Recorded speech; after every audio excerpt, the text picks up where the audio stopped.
آپ کہاں غلطی کرتے ہو, آپ کہاں صحیح کرتے ہو, یہ دوسرا ٹاپک ہے. اصل ٹاپک یہ ہے کہ مالک ایک ہے, خالق ایک ہے, اب اس کو پیش کیسے کرتا ہے کون, مانتا کیسے ہے کون, یہ ایک دوسری بات ہے. تو میرے خیال سے یہ دوسری بات پہ آپ جو بھائی تھے وہ دوسری بات پہ آئے تھے, اور ہمارا مسئلہ ہے پہلی بات, تو ہم پہلی بات پہ تھے. چلیے وہ چلے گئے, شکریہ. ہم نیکسٹ گیسٹ کو لیتے ہیں, پھر ہم, اور اب یہ گیسٹ کے بعد میں ہم کچھ ویڈیوز کے جواب دیکھیں گے انشاءاللہ, 3 ویڈیوز دیکھیں گے. شمیم بھائی, جی شمیم بھائی آپ کا استقبال بتائیے. جی جیسے بھائی, میرا سوال یہ ہے کہ جو ویڈیوز وائرل ہو رہے ہیں کچھ ایک ٹاپک سے ریلیٹڈ, اس میں 2 باتیں آئی ہیں. ایک یہ کہ ٹائم جو ہے وہ اللہ نے بنایا, اور نے بنایا, اس لیے ٹائم سے مطلب اس سے پہلے ٹائم نہیں تھا, یہ طریقے ایک بات آئی تھی. اور دوسری بات یہ آئی تھی کہ گاڈ جو ہے ایک میٹا فزیکل اینٹی ہے یا نان فزیکل سپر نیچرل. اس پہ تھوڑا سا میں وضاحت چاہتا ہوں کہ کیا ریئلٹی ہے. ٹھیک ہے, آپ کے 2 سوال ہیں. آواز آ رہی ہے میری؟ جی آپ کی آ رہی ہے شیخ آواز. میری آواز ضرور. دیکھیے, جب ہم اللہ تعالیٰ کے بارے میں یہ کہتے ہیں نا کہ اللہ کا وجود ہمیشہ سے ہے, تو اللہ کی ذات جیسے ہمیشہ سے ہے ویسے ہی اللہ تعالیٰ کی صفات بھی ہمیشہ سے ہیں. یعنی اللہ کی ذات بھی ازلی ہے اور اللہ تعالیٰ کے صفات بھی ازلی ہیں. شیخ آپ کی آواز لہٰذا جب ہم یہ کہتے ہیں, آپ بول دیجئے, ہم لوگ سمجھنے کی کوشش کر رہے ہیں. جی بتائیے, کلیئر نہیں آپ کی آواز. میں بس یہ کہنا چاہ رہا ہوں کہ جیسے اللہ تعالیٰ کی ذات ازلی ہے. جی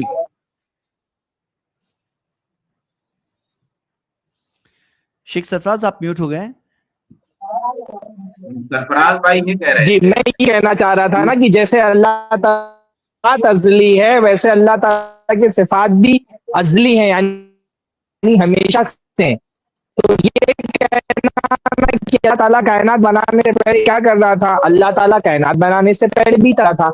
اللہ تعالیٰ خلاق ہے, اللہ تعالیٰ فعال لما یرید ہے, کہ کائنات اس کی پہلی تخلیق ہے, وہ ہمیشہ سے تخلیق کرتا آ رہا ہے. کائنات بنانے سے پہلے جیسے حدیث میں آتا ہے کہ اس قلم پیدا کیا, اور اس طرح کی دوسری چیزیں بھی آتی ہیں.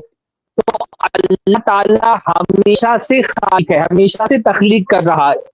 اگر کوئی یہ کہتا ہے کہ کائنات سے پہلے اللہ تعالیٰ نے کیا تخلیق کیا ہے دکھاؤ, تو بھائی کیونکہ ہمارا مشاہدہ کائنات سے باہر, تو ہم کائنات سے باہر جو اللہ تعالیٰ کی تخلیقات ہیں وہ دیکھ نہیں سکتے. پر کیونکہ اللہ تعالیٰ خلاق ہے اور وہ ہمیشہ سے تخلیق کر رہا ہے الحمدللہ, تو اس کے علاوہ اس کائنات کے علاوہ بھی اللہ تعالیٰ کی بے شمار مخلوقات ہیں. قرآن میں اللہ نے فرمایا وَمَا يَعْلَمُ جُنُودَ رَبِّكَ إِلَّا هُوَ, اللہ کی فوج کتنی بڑی ہے اللہ کے علاوہ کوئی نہیں جانتا ہے. تو اس کا سادہ سیدھا سا جواب یہی ہے کہ اللہ تعالیٰ کائنات بنانے سے تخلیق کر رہا تھا. ٹھیک ہے, چلے میں سوال کے جواب میں کچھ باتیں بتاتا ہوں. دیکھیے یہاں پہ سوال کے بارے میں کہیں سے تو آواز آ رہی ہے. ہاں, سوال کے بارے میں یہاں پہ آج جو ہے نا, خاص طور سے جو ماڈرن فزکس ہے, جنرل ریلیٹیوٹی اور جو اسپیس ٹائم کا کنسیپٹ جو آیا, تو یہاں پہ یہ لوگ یہ مانتے ہیں کہ ٹائم کی شروعات یونیورس سے ہے. ان کا یہ ماننا ہے کہ ٹائم کی شروعات اس یونیورس سے ہے. اب ہمارا اسلامکلی کیا ماننا ہے, ہم یہ مانتے ہیں کہ یہ یونیورس ایک کریشن ہے, اللہ تعالیٰ کی ایک مخلوق ہے, اور اس سے پہلے اللہ تعالیٰ کیا کر رہا تھا کیا نہیں کر رہا تھا اس کے بارے میں ہمارے پاس کوئی کنفرمڈ انفارمیشن نہیں ہے کہ کیا تھا کیا نہیں تھا, اور ہمیں علم میں سے بہت کم دیا گیا ہے. ہمیں وہی چیزیں دی گئی ہے جو ہمارے لیے ریلیونٹ ہے, ہمارے لیے ضروری ہے, اور کوئی چیز نہیں دی ہے اس کا مطلب یہ نہیں کہ کچھ نہیں تھا, کوئی یونیورس نہیں تھا. ہو سکتا ہے تھا کوئی اور یونیورس تھا, ہو سکتا ہے کوئی اور کائنات تھی. تو یہاں پر اس سے پہلے کیا تھا اس کے بارے میں ہم یعنی اس کے بارے میں اسپیسیفکلی جواب نہیں دے سکتے, لیکن انکار بھی نہیں کر سکتے کہ کچھ نہیں تھا. اور میری ایک ویڈیو اس موضوع پر آئی ہے, وہ دیکھ سکتے ہیں. لیکن آپ جس اینگل سے بات کر رہے ہیں وہ یہ کہ ٹائم کی شروعات, تو ٹائم کی شروعات کے بارے میں آپ وہ حدیث دیکھ رہے ہو کہ اللہ کے رسول صلی اللہ علیہ وسلم نے ذکر کیا کہ آسمان اور زمین کے بننے کے 50,000 سال پہلے اللہ سبحانہ تعالیٰ نے تقدیر مقرر کی. تو تقدیر جو مقرر کی 50,000 سال پہلے, تو 50,000 کا بیکورڈ ٹائم تو کاؤنٹ ہو رہا ہے وہاں پر. اس کے پہلے اور کتنا کیا کیا وہ ہمیں نہیں پتا, اللہ بہتر جانتا ہے کہ کیا تھا کیا نہیں تھا. ہمارے لیے جو چیز ریلیونٹ تھی اللہ تعالیٰ نے وہ چیز ذکر کر دی ہمارے لیے. اور یہ کہنا کہ آپ جیسا سوال پوچھ رہے تھے کہ ٹائم کی شروعات کہاں سے ہے, تو ماڈرن سائنس کیا کہہ رہا ہے, اسپیس ٹائم کا فیبرک جو ہے وہ کہتے ہیں ٹائم کی شروعات اس یونیورس سے ہے. لیکن ہم اس چیز سے نیسسری نہیں کہ اگری کریں, ہم اس چیز سے اگری کریں نہیں, ہم یہ نہیں اگری کرتے ہیں, کیونکہ یہ کنسپٹ کے اندر کہنا کہ ٹائم کی شروعات یہیں پر ہے, جبکہ ہمارے پاس ایک حدیث ہے نا واضح کہ اس سے پہلے 50,000 سال پہلے سے جو اللہ تعالیٰ نے تقدیر مقرر کی اس سے پہلے اور کیا ہے اللہ عالم, اللہ بہتر جانتا ہے. آپ کا سوال کیا ہے اس چیز کو جاننے کے بعد, کوئی کیا سوال ہے باقی؟ نہیں سوال نہیں ہے, یہی کلیئرٹی چاہیے تھی کہ جیسا کہ اس میں اسپیکر نے مینشن کیا تھا کہ اس سے پہلے ٹائم نہیں تھا, تو یہ سوال پیدا ہوتا ہے لوگوں کی ٹائم اس سے پہلے نہیں تھا. وہ شاید سائنس کی بات بول رہے ہوں گے جو سائنس آج مان رہا ہے, لیکن ہمارا اس بارے میں یہ ماننا ہے ہمارا اسلامی کے اعتبار سے. میں نے اس کا جواب دیا ہے, ایک ویڈیو ہے آپ دیکھ سکتے ہیں انشاءاللہ, i+TV ریپلائز پر ہے, ابھی کل ہی اپلوڈ ہوئی ہے. امام ابن تیمیہ رحمہ اللہ نے ایک وقت کے بارے میں ایک بات کہی ہے نا, انہوں نے کہا ہے وقت اصل میں حوادث کے سلسلوں کا نام ہے, واقعات جو ہوئے ہیں. اب ابن تیمیہ وقت کو اس طرح سے ڈیفائن کرتے ہیں کہ جو حادثات کا سلسلہ ہے یہی اصل میں وقت ہے. تو یہ تو ہوتا ہے کہ اللہ تعالیٰ نے ایک کام کیا, دوسرا کام کیا, دوسرے کام کے بعد تیسرا کام کیا, اور اللہ تعالیٰ مسلسل, یعنی اللہ تعالیٰ پر کوئی ایسا نہیں آیا جب اللہ حاکم تھا اور کچھ نہیں کرنا تھا. اللہ تعالیٰ فعال ہے. قرآن مجید میں اللہ تعالیٰ نے فرمایا فعال لما یرید, اللہ تعالیٰ جو چاہتا ہے وہ کرتا ہے, اور بہت زیادہ فعال فعل سے مبالغے کا صیغہ ہے. تو اللہ تعالیٰ ہمیشہ سے کچھ نہ کچھ کر رہا ہے, تخلیق کر رہا ہے, سن رہا ہے, کلام کر رہا ہے. جو اس کی صفات فعلیہ بھی ہمیشہ سے ہیں اور باتیں ذاتیہ ہے وہ بھی ہمیشہ سے. تو ایک وقت کا وہ فہم ہے جو ہم فزکس کے سائنس کے نظر سے دیکھتے ہیں, اور ایک وقت کا وہ فہم ہے جو شریعت ہم کو دیتی ہے, یعنی جس میں حدیث کے تسلسل کو اور حادثات کے سلسلہ وار ہونے کو وقت سمجھا گیا ہے. تو وہ وقت, تو اس حساب سے ہی ہم کہتے ہیں کہ اللہ ہمیشہ ہے. شیخ آپ کی آواز سمجھنے میں بڑی دقت ہو رہی ہے, نہیں سمجھ پا رہے.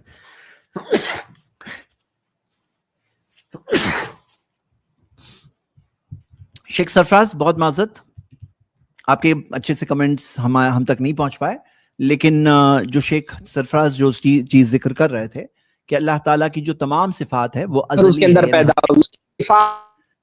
شیخ سرفراز معذرت آپ کو کہیں اور اس کی ذات کی طرح ازلی آپ کی پوری آواز ہے, یعنی ہمیشہ سے ہے. شیخ سرفراز آپ کی آواز پوری طرح سے چلی گئی تھی, آپ کو کہیں اور شفٹ ہونا ہوگا. جی ہم لوگ تب تک کنٹینیو کرتے ہیں. جی تو یہاں پر آپ یہ بات سمجھ رہے ہیں شمیم بھائی, بات کیا ہو رہی ہے کہ اللہ تعالیٰ کی صفات کے تعلق سے, کہ جو صفات ہے اللہ تعالیٰ کی تمام صفات وہ ہمیشہ ہمیشہ سے ہے. یعنی بعض لوگ ایسا مانتے ہیں کہ اللہ کی بعض صفات بعد میں آئی اور ہمیشہ سے نہیں تھی, لیکن ابن تیمیہ رحمہ اللہ نے بھی یہ بات بتائی کہ اس بات کی کوئی دلیل نہیں ہے کہ کوئی کہے کہ بعد میں فلاں صفت پیدا ہوئی یا بعد میں اللہ تعالیٰ کے اندر فلاں صفت آئی. تو یہ کہنا کہ وہ ازلی نہیں ہے اور حادثہ ہے, تو وہ صفات حادثہ ہے, یہ بات کیا ہے, صحیح نہیں ہے. یعنی کہ نیولی آئی ہے, نئی آئی ہے, ایسا بالکل نہیں ہے. چلیے آپ کا ایک سوال کا جواب آپ کو ملا ہوگا امید کرتا ہوں, لیکن شیخ سرفراز کا کمنٹ مس ہو گیا. شیخ کفایت کیا آپ کچھ ایڈ کرنا چاہیں گے؟ جب بھی دوسرا یہ تھا کہ میٹافزیکل سوال میں نے سنا تھا, لیکن ایک منٹ پہلے شیخ کفایت کیا آپ کچھ ایڈ کرنا چاہیں گے؟ ٹھیک ہے چلیے ابھی آپ کا دوسرا سوال بتائیے. جی جب بھی وہی ایک نان فزیکل ٹرم یوز کیا گیا تھا اللہ تعالیٰ کے تعلق سے, تو اس کے بارے میں بتانا چاہ رہا ہوں. ٹھیک ہے, میں آپ کو اس بارے میں ہمارا جو کلیئر پوزیشن ہے میں آپ کے سامنے رکھتا ہوں, انشاءاللہ آپ اس بات کو سمجھ سکتے ہیں. ذرا سٹریم لے آئیے پاور پوائنٹ میری. دیکھیے اس میں کیا مسئلہ ہے, آپ لوگوں کو میں ایکسپلین کرتا ہوں. پہلے ہم لوگ ابن تیمیہ رحمہ اللہ کا ایک کال دیکھ لیتے ہیں. مجموع الفتاوا میں یہ کال ہے, الکلام فی وصف اللہ بالجسم نفیا و اثباتا بدعہ. وہ کہتے ہیں اللہ تعالیٰ کے وصف, جو اللہ تعالیٰ کی جو صفت ہے, اللہ تعالیٰ کی صفت بالجسم, جسم ہونا یعنی باڈی ہونا, نفین و اثباتن یعنی انکار کرنا باڈی نہیں ہے یا یہ کہنا کہ باڈی ہے, وہ کہتے ہیں یہ دونوں کے دونوں بدعت ہے. یہ مطلب یہ کہنا کہ اللہ تعالیٰ کا جسم ہے اور یہ کہنا کہ اللہ کا جسم نہیں ہے, باڈی لیس ہے, وہ کہتے ہیں یہ دونوں کے دونوں پوزیشن رانگ ہے, یہ بدعہ ہے, انوویشن ہے, نئی چیز ہے. یہ لم یقل احد من سلف الامہ, جو اس امت کے سلف میں سے کسی نے نہیں کہا, وائمتہا, اور اس امت کے ائمہ جو ہے اسکالرز ہے ان میں سے کسی نے نہیں کہا, ان اللہ لیس بجسم کما لم یقولوا ان اللہ جسم, کہ جس طرح انہوں نے یہ نہیں کہا کہ اللہ تعالیٰ کا جسم نہیں ہے اور نہ یہ کہا کہ اللہ تعالیٰ کا جسم ہے. یعنی ہمارے جو اسکالرز ہے اس امت کے, جو سلف ہے, جو بیسٹ 3 جنریشنز ہے, جو امام ہے, وہ بول رہے ہیں کہ ان میں سے کسی نے یہ بات نہیں کہی کہ اللہ کا جسم ہے یا نہیں ہے. تو یہ کہنا کہ اللہ باڈی لیس ہے, یہ بات صحیح نہیں ہے, وہ بتا رہے شیخ الاسلام ابن تیمیہ. اب یہاں پہ کیا ہوتا ہے, بات سمجھنا یہ ہے کہ لیس کمثلی شیء, اللہ کے جیسا کوئی نہیں ہے. اللہ تعالیٰ کی بعض صفات ذکر ہے, اللہ تعالیٰ کے ہاتھ کا ذکر ہے, اللہ تعالیٰ کے وجہ چہرے کا ذکر ہے, شاق پنڈلی کا ذکر ہے. اب یہ بھی کہا گیا ہے کہ اللہ کے جیسا کوئی نہیں ہے. اب ہم تو مخلوق ہے, ایز اے مخلوق ہم لوگ یہ بات جانتے ہیں کہ کئی بار ہم کوئی چیز دیکھتے ہیں کہ دنیا کی بات ہو رہی ہے, اللہ سے کوئی کمپیریزن نہیں ہے, لیکن دنیا میں ہم دیکھتے ہیں کہ پیڑ کے جیسے ہاتھی کے پاؤں ہیں, چیٹی کے بھی پاؤں ہیں, ٹیبل کے بھی پاؤں ہیں, پاؤں تینوں میں پاؤں ہیں, لیکن ہاتھی کے پاؤں, چیٹی کے پاؤں اور ٹیبل کے پاؤں میں فرق ہے تینوں میں. تو جب یہ مخلوق کی بات ہو رہی ہے, چہرہ ہمارا چہرہ ہے, اینڈ کہتے ہیں فیس آف دا ماؤنٹین, چہرہ ماؤنٹین کا چہرہ, تو دونوں میں فرق ہے. تو ہم دیکھتے ہیں کہ یہ مخلوق کی بات ہو رہی ہے, خالق کی بات ہی نہیں ہو رہی ہے. مخلوق میں جب اتنی ساری چیزیں ہوتی ہیں اور خالق کے بارے میں اتنا ہمیں پتا ہے کہ اس کے جیسا کوئی نہیں ہے, اس کے جیسا کوئی نہیں ہے. تو یہاں پر اللہ تعالیٰ نے جو اپنے بارے میں کہا, ہم ان تمام باتوں کو مانتے ہیں, لیکن ہم کسی کا انکار نہیں کرتے ہیں, ہم اس کی کوئی اور میننگ نہیں بتاتے جو نہ نبی صلی اللہ علیہ وسلم نے بتایا, نہ صحابہ اکرام نے بتایا, نہ قرآن میں نہ حدیث میں ہے. جیسے بعض لوگ کہتے ہیں کہ اللہ تعالیٰ کے ہاتھ کا مطلب ہے طاقت, تو طاقت قوت بھی تو عربی لفظ ہے, اللہ تعالیٰ نے قوت کیوں نہیں کہا, ہاتھ کا مطلب طاقت کیوں کہا؟ اب جیسے چور کا ہاتھ کا مطلب طاقت جو لوگ کہتے ہیں, تو اس کی کیا دلیل ہے؟ کوئی پروف نہیں ہے. جیسے چور کا ہاتھ کاٹ دو تو کیا مطلب اس کی طاقت کاٹ دو؟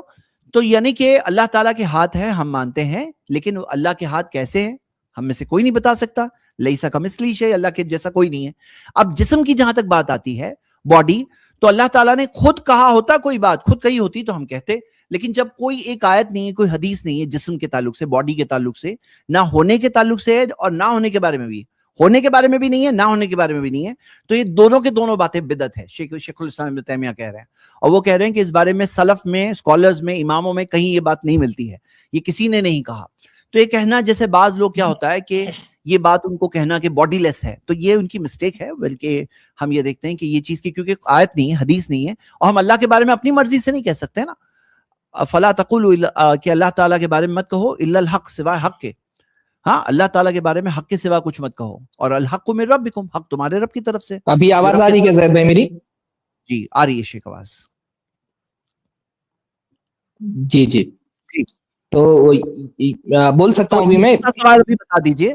باڈی لیس, جسم کے تعلق سے بات ہو رہی ہے, باڈی لیس کہنا صحیح ہے غلط ہے؟ جی جی جی, میں نے وہ اصل میں یہ جو نان فزیکل, جی جو نان فزیکل اللہ تعالیٰ کی ذات کے بارے میں کہا نا کہ اللہ تعالیٰ کا جو ایگزسٹنس ہے وہ نان فزیکل ہے. اب یہ اللہ تعالیٰ کے بارے میں سب سے پہلے یہ سمجھنا چاہیے نا کہ ہم کو کہ اللہ تعالیٰ العظیم ہے, اس کی ذات بہت عظیم ہے.